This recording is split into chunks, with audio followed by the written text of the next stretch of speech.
Taro came to apply for a job at this anime company. But the boss said those with cars would be given priority. This put Taro in a difficult position. But he claimed his bicycle was also very capable. But the boss wasn't convinced, thinking how could a bicycle compare to a car? Just as Taro thought he couldn't work here, a gentle and beautiful girl appeared. The girl named Chie said the company was badly in need of staff. Due to the high hiring requirements, no one had applied. She then spoke many good words for Taro. The boss, having been hit where it hurt, stopped giving Taro a hard time and told him to start work right away. Though it was called a production internship, Taro's work was mostly odd jobs. But he didn't find it boring at all. Because the company occasionally produced adult-oriented animations, Taro was a master in this field. He had a fierce discussion with the original artist about the depiction of female breasts. Taro's unique insights convinced even the original artist. One day, a haughty woman came to the company. Taro learned from Chie that these two were the anime's sponsor and original author. And the man was the author of the super popular manga Golden Girl. Their purpose was to inquire about the production progress. Because there was only a month and a half left until the delivery date. Thus Taro's work increased more and more. He also understood why the boss wanted someone with a car. Because everyone worked different hours. Taro had to stay in the company all day. To meet the deadline, the original artists often worked overtime. Considering the problem of balanced nutrition, Taro decided to cook a dinner for everyone himself. This scene was just seen by Chie coming out of the toilet, who praised Taro as a considerate man. But when Chie left, Taro looked at the toilet and fell into thought. His body involuntarily moved forward. Suddenly the boss walked in, and startled Taro, almost hurt him by mistake. Fortunately, the boss wasn't angry, just gently caressed him a few times. After cooking, the physically and mentally exhausted Taro began to clean. Seeing his colleague's messy desk, he kindly wanted to tidy it up. The colleague was overjoyed when he found out and quickly thanked Taro. Of course, not everyone was so violent. At least Chie would gently treat his wounds. She educated Taro not to touch other people's things casually. Taro said he had learned. Just then, the haughty woman came again. She questioned the boss, demanding to know why things were moving so slowly. The boss didn't dare to offend the investor. He could only meekly ask for more time. At this time, Chie warmly served the woman a cup of coffee. But the woman accidentally knocked it over.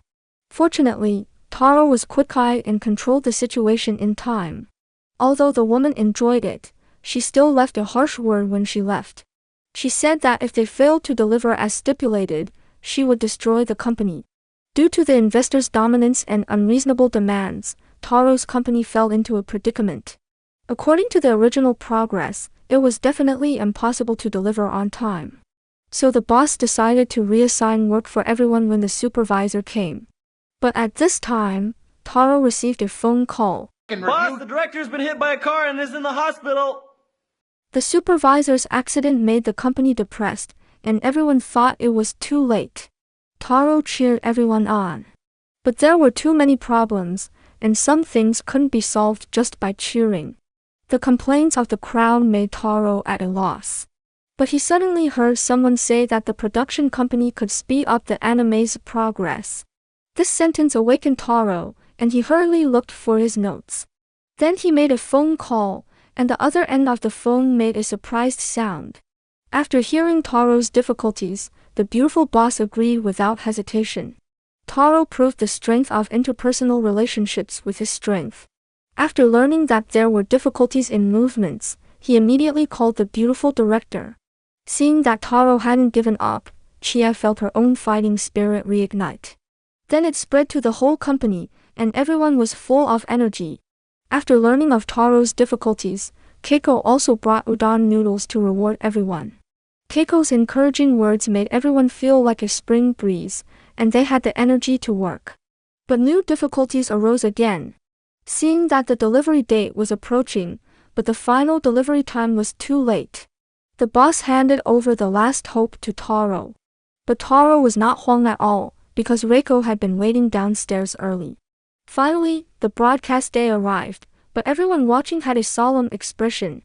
Taro caught on as well, and a wave of panic hit him out of nowhere. The reason was that he had secretly modified the content during production. When the anime ended, warm applause broke out in the audience. Even the original author was very satisfied with the anime.